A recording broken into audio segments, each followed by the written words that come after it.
Hello everybody and welcome back. And we're here inside this strange cave with a pit trap here and a load of dead giant rats here. It's clear that the rats didn't make the pit trap. And as we're cleaning up and picking up the treasure, which happened to be a very fine silver necklace worn by the king rat, our new dwarf, Carrick, walks up to Liz and says, "Young miss, just to let you know, I can see in the dark. If you're going to creep ahead, why don't we just turn off the lantern and let me have a look?" And the dwarf gives a bit of a stare at Sylvia and says, "And she can see in the dark too." Okay, so that's Sylvia told off. Anyway, we decide to go back this way, and we have fixed the trap by putting planks over it. And lo and behold, well, there are some creatures busy trying to rebuild the trap. And this is our first look at the inhabitants of this cave, and it happens to be kobolds, and there's 6 of them. Let's roll for surprise. And there's no surprise. Let's roll for initiative. And they get initiative. That's not good news. They're here on this side of the trap, and one of them immediately runs off this way to, well, presumably warn his friends. Let's see how far he can get and whether or not he gets shot. The trap is secure with planks of wood. They can't attack us, so there's 5 left behind. Right. That's 2 on Donard, 2 on Carrick, and 1 on Coram. That's a miss. That's also a miss. They do 1d4, by the way. My mistake. 2 on Carrick. 18 hits AC 1. He has AC 0. And that's a miss. And then there's 1 on Coram, or Retainer. And that's a miss. Okay, Argo. Right, Liz, who has yet, despite all her extremely good dedicated training with the short bow, has yet to hit anything. Let's see if she can take down this runaway kobold. Right, let's get the Thaco system correct. She hits AC 2. And that indeed. 4 plus 2 for her new skills, 6. She takes down that kobold scout. So there are 5 left. Sylvia misses. Malin has used up his spells. He's holding the lamp. It's some consolation for what he's gone through. Round 2. And they get initiative again. Right. Another one is going to try and bolt and get to here. Okay, that leaves 4 behind. Oh, hold on a minute. It's not round 2. I forgot to do our melee. Oh boy. One of those days. Right. Donard hits and takes out a kobold.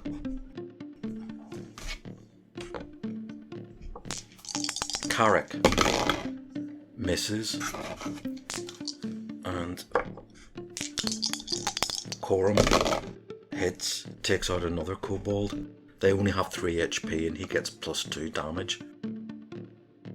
Right, now it's round 2. We get initiative. Right. Missiles.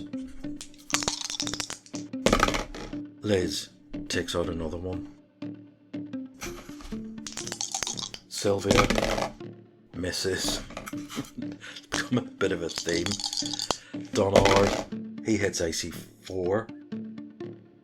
Takes out another one. And then we'll try Coram. And he misses.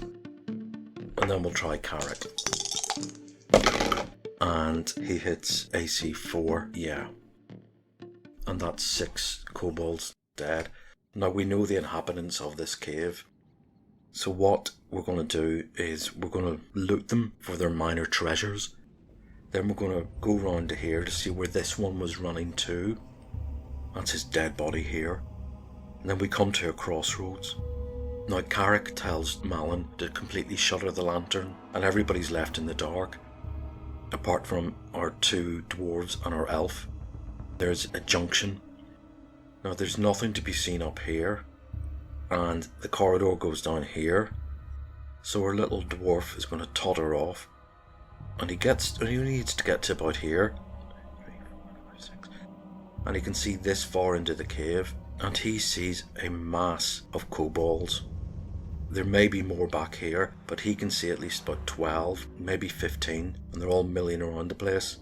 And of course, some of them stop because they have actually better infravision and they can see him and they know he isn't kobold sized. Well, what do?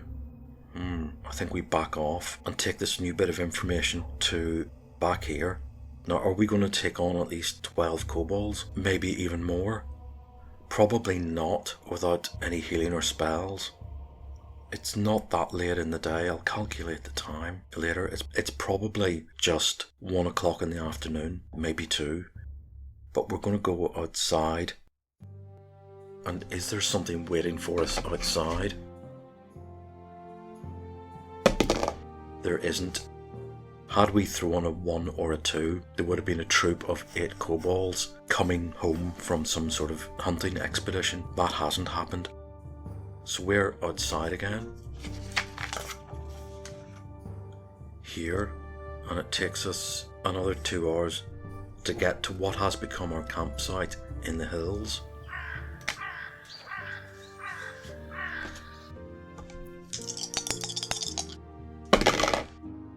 And the weather looks uncertain. Overcast. Will it rain? Will it be sunny? And as we continue, well, nothing changes in the next 2 hours. And yeah, the rain comes down. So we get here to our campsite. Let's roll for wandering monsters. And there isn't any. So we can camp here for some time. Now this here is quite a hilly valley. And Carrick is walking ahead with his fellow dwarf Coram. And he suddenly stops and puts his hand up. And Coram stops. And Carrick just nods towards, well, what exactly? A hill. And Coram looks in the direction that Carrick nodded and said, "Oh yeah, I can see what you mean." And then Coram nods in the direction of another hill. And Carrick says, "Oh aye, you're right." And then he sort of looks in a different direction and goes, and Coram goes, "Aye, I see what you mean. I don't like that look of that one." And Carrick just nods. And everybody else is watching this and they're wondering what the hell is going on here. And well, that's just the way of dwarves. They are people of few words. So we'll camp here and I'll come back in a minute after I've worked out what time of day it is. Right, we're camping in the hills in our usual campsite. It takes about 2 hours to get there, 2 hours to get back. We spend about 2 hours in the caves. Some trap hunting, a fight, rest, and some exploration. So that's 6 hours.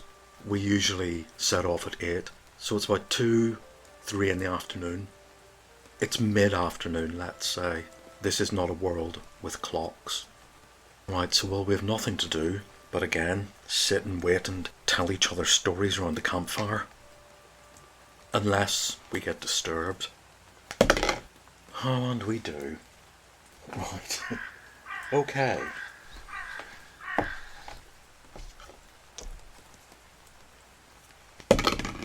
And it's another berserker, or berserkers plural.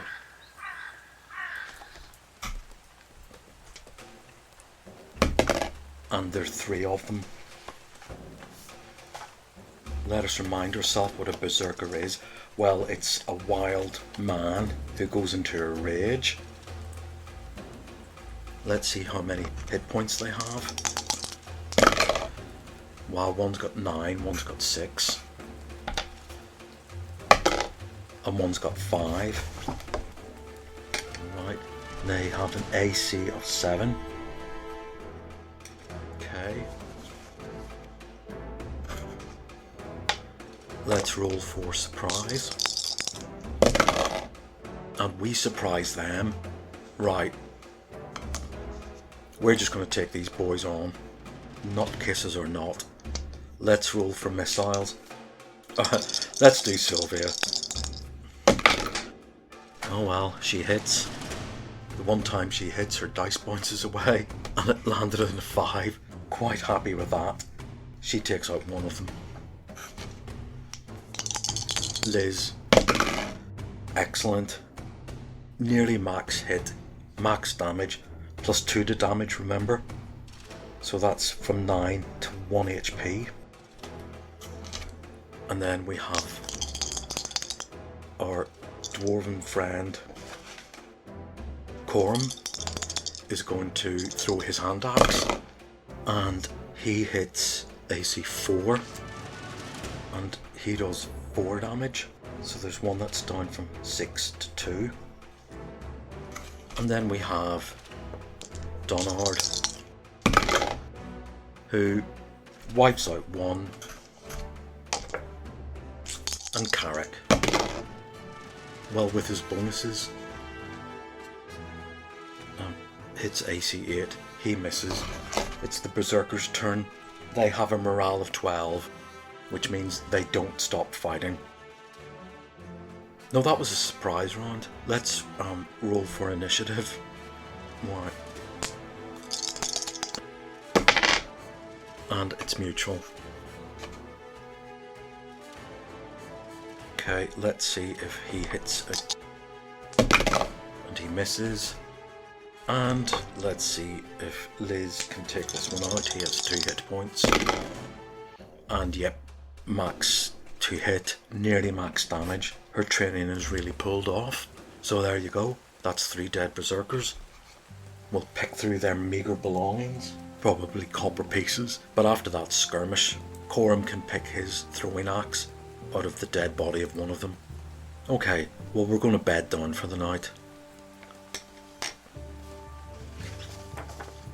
Let's see if the weather clears up as the morning comes in. Well, again, the weather is never very certain in this part of the world. Yeah, it continues to rain. We've yet to see the sunshine. So we're going to make our way back into this area known as the Caves of Chaos. Here.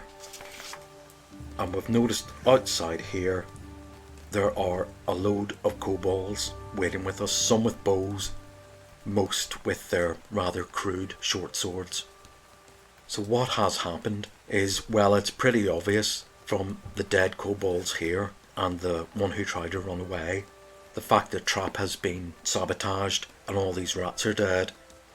These guys know that their caves are under attack and they will defend them. God, there's some screaming kids outside my window.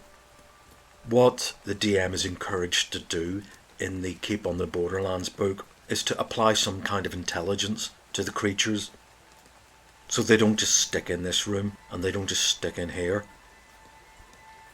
The DM is meant to invent some kind of, well, logical strategy for the monsters. This is the chief's room. Here's a couple of bodyguards. There's some more guards down here. Now this chief didn't get to be chief by sacrificing himself, so he is sacrificing all the other kobolds, making sure that his guards guard him. There are some kobold children here, so there's some kobold warrior women guarding them. But he has decided to take the main fight out to here. So we have what you might call outdoor ranges in the rain. And if you want to know what size this army is, there are 17 kobolds with short swords and 8 archers. The archers are females. And these have largely come from this room here. This room is mostly empty. Right.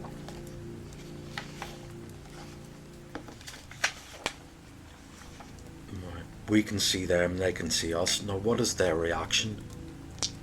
Are they in any way intimidated by us? Well, that is possibly friendly. Roll again. But... and that is a 9. And that is friendly. Right, now I think that means they're respectful. I really do not think they're interested in being friends with us. They might be up for negotiation, but for what? What end? What are we going to negotiate with? And why do we want to? We're not looking to get past them. We're not looking for a rite of passage. We're not looking for them to go away. Well, we could ask for them to leave the caves, but then they'll just return. Right, so they don't seem to be interested in fighting us. Screw that. We're going to fight them. Right. So I'm going to say, on this first round, this is a surprise attack. They're far enough away that we don't get a short range bonus. But Liz has upped her range by 10 feet. That was another small benefit of training. Right, and she cleans out one of the archers. Sylvia misses. Right, they have AC 7. And Corum's little throwing axe. Let me get my range table. No, it's a short range thing. So next we have Malon's going to cast Sleep. And considering there is 25 of them, and they are half hit dice monsters, considering the scale of things, and considering that this is meant to be a low level dungeon that a party of level 1 ought to survive, I can only conclude that half hit dice monsters count as a sort of 2-for-1 when it comes to sleep. And that's 7, so he's taken out 14 of them. If all the melee people are here, and all the archers are here, he's taken out 14 of the melee. Nice one, Malon. There's 3 melee left. Let's have our 3 frontliners go in there. Right, Donald charges in, trips over his own feet. Corum, nice, takes out one of them. There's 2 melee left. Carrick trips over his own beard. Right, that's our go over. There are 7 archers and 2 melee left. Let's do their ranged attack. No, actually, hold on a minute. That was our surprise attack. More fool them for treating us with respect. Let's roll for initiative. And we get initiative. Okay. Liz is going to try and take out another of the archers. She hits... oh god, forget Fackle. She hits AC 7. She hits. She does 1 plus 2 damage. That's another archer gone. Sylvia hits, takes out another archer.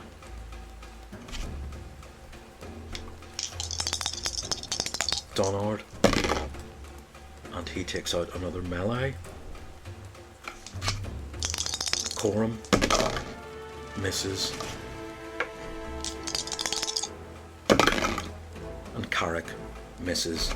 Right, now they finally get a go. After 1 surprise round and 1 initiative round from us, it's the turn of the kobolds. Right, well, what are they going to do? Are they going to stay there and get slaughtered? Or are they going to run?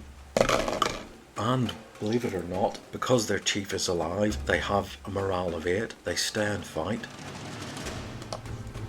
Okay, so there are 5 archers left. 2 on Donard. It's a miss. It's a miss. 2 on Carrick. It's a miss. And that's a miss. And one on Coram, and that's a miss. So that's their archery turnover. Right, they have one melee fighter left on Donard, and that's a miss. Okay, round 2, and we get initiative. Liz going to take out one of the archers, and sure enough she hits AC 6 and cleans out one. Sylvia, God, I don't know what eye she has open and what eye she has shut. Right. Then Coram is going to take on one of the melee, the last standing melee. He misses. Donard is going to take on, and he cleans out that one, and that leaves 4 archers left. Carrick's going to rush one of them and hits, so there's 3 of them left. Right. Oh, okay, 18, that's AC 1, that's a miss on Carrick. One on Donard, misses, and one on Coram, 16, that's AC 3, oh, that hits him. He's down to 6. Coram had 9 HP. He recovered 1 overnight to 10. He's just lost 4. He's down to 6. Okay. Now I've forgotten what initiative was. Right, round 3. And we get initiative. This is good. There's only 3 archers left. Liz, who has been absolutely amazing, takes out 1. Sylvia misses. Donard hits. There's 1 archer left. Let's see if Coram, who doesn't like being hit, well, bit thrown there. And Carrick, look at that, excellent, takes out the last of the archers. We have a lot of dead kobolds, but we have at least 14 sleeping ones. Well, we know what happens to them. And Liz thinks back to the day outside Castle Mistamere when she was disgusted at the idea that you have to cut people's throats. She's grown up a bit since then. She helps with the dirty deed. So we're going to go inside. Well, we have to shutter the lantern and keep it in low light because, well, our humans can't see in the dark. But we don't want it to interfere with the infravision, and Carrick goes first, so he's kind of out of the lamplight. So the small circle of lamplight which stops the humans from tripping over their own feet, Carrick is a bit way ahead of it. And we're at this junction again, and he can't see anything in there because his infravision is 60 feet, and the kids and the women guarding them are roughly there. Right. And there's still a lot of women in there, and they are female warriors. So we all creep up a bit further, and Carrick's infravision can see that there are at least 15 females still here, and some small figures of children, and they're going to defend the children to the death. Okay, well, let's actually see what the reaction is. They can only see 1 dwarf. No, actually, they can see the rest of us behind. Their infravision goes further. Right, that's not a very good reaction. Possibly attack. So yeah, they start snarling and yipping and barking because we're coming too close to the kids. That is attack. Right. Let's roll for initiative. And they get it. Okay. So, we've got our usual front line. And this means everybody could get peppered with arrows.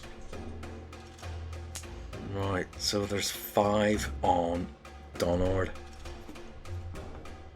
Carrick, and Coram.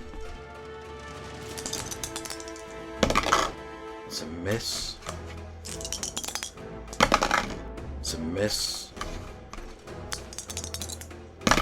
It's a miss.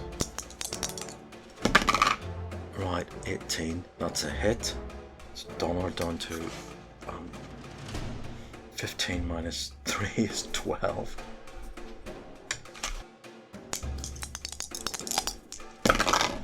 And that's a miss. Right, 5 on Carrick. So 1 miss. 2. 3.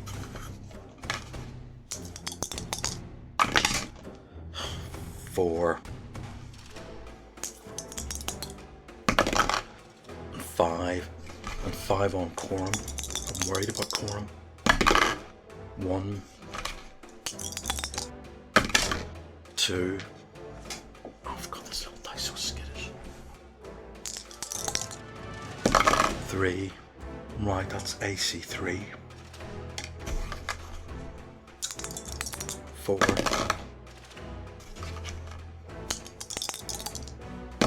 And 5.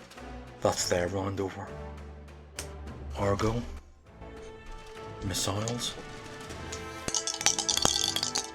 Sylvia. Hits. Takes out 1. They only have 2 HP. Liz.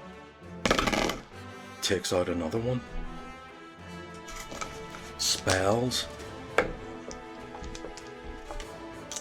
Second sleep spell. Yeah, that takes them all out. And lastly, Cure Light Wounds on Quorum. He's down to 3 HP. Oops. Good. He's up to 10. Okay. Now we have a moral dilemma, because we have got about 6 kobold children here. Well, do we put them out of their misery? Will they survive and scavenge? Yeah, we can't kill them. We can loot the kobold guards here, the women, for any cash, but we're going to hold the children at knife point, back them into a corner while we clear up this mess. Not a pleasant thing to do. As much as Donard wants to clear out this area, genocide still is one bridge too far. Okay, so we're going to back off. Will these kobold kids survive? Yeah, they're scavengers. They're going to go out of these caves. They're going to find debris and detritus to live off.